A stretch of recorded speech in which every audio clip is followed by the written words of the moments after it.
Yo, may check, kakatapos ko lang magtrabaho. Kaya sa mga oras nito ay meron nga pala akong ipapadinig na kanta para sa inyo. Yo, ang title song na ito ay Mababang Grado. Play the music. Dinig ba? Dinig? Check. Mahirap mag-construction worker. Itong awitin na ito ay hango sa tunay ko na kwento. Sagana na sana ang buhay ko, sumunod lang sa bawat payo ng magulang ko. Kaya kung isa ka sa estudyante at mag-aaral, magsikap ka para makatapos. Lalo na kung di mo naman kaya yung ganitong trabaho. Kaya para sa itong mensahe na ito, kapatid, pakinggan mo. Pakinggan mo. Red Cash.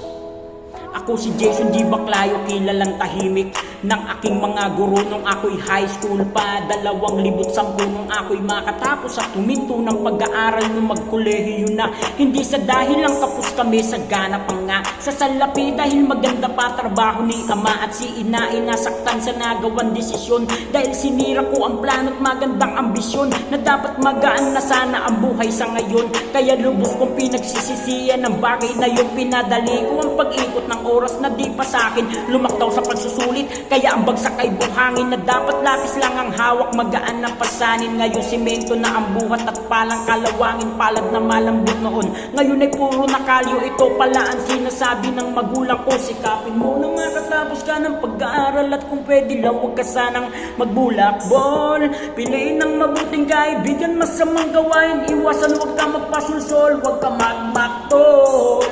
Para sa'yo lahat ng sinasabi ko, ngunit hindi kong nasunod ang magandang payo nila para sa akin. Kaya mababang lahat ng payo nila sa akin ay di ko nasunod. Mas naniwala sa barkada, sa bisyo na anod. Anghel nila kung ituring bigla ang nagkasungay. Natutong magsindi ng sigarilyo't makibagay at makisalo sa mga taong walang hangarin. Kaya ang utak ay pinasok ng maling gawain. Pabalang na ako sumagot, masunod lang ang layaw. Hari-harian ngunit sa magulang din ang dalaw. Kapag nakaramdam ng hirap at kumakalam na dyan, mga paa umaatras upang sila ay balikan. Ngunit ang karma sa akin nung tila matindi na leksyon. Kahirapan ay tinutugis ng sariling desisyon. Di ba yan ang gusto mong buhay? Yan ang sabi ni ama, kaya sa gusaling konkreto. Ngayon manatili kaya ng trabaho ko.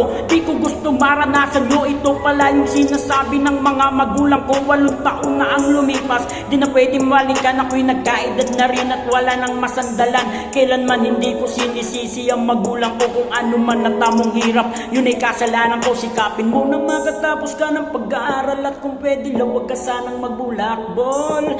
Piliin ng mabuting kaibigan, masamang gawain iwasan, huwag kang magpasulsol, huwag kang magmaktol.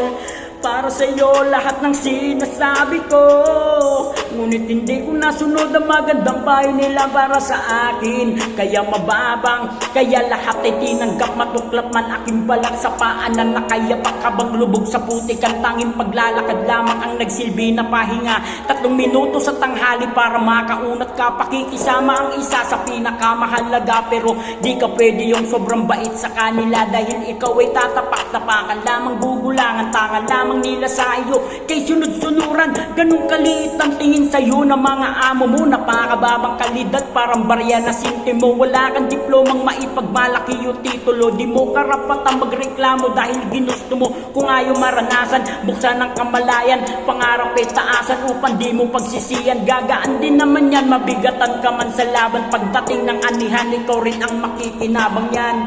Check! Bulakbol, piliin ng mabuting kaibigan, masamang gawain iwasan, huwag kang magpasulsol, huwag kang magmaktol. Para sa'yo lahat ng sinasabi ko, ngunit mangarap ka ng mataas, kung pwede lang huwag mo na lang tularan akong mababang grado. Sikapin mong makatapos ka ng pag-aaral, kapatid. Hindi biro ang mga construction worker. Kaya itong awitin na ito ay sa ulo mo. At balikan mo ako sakaling makatapos ka.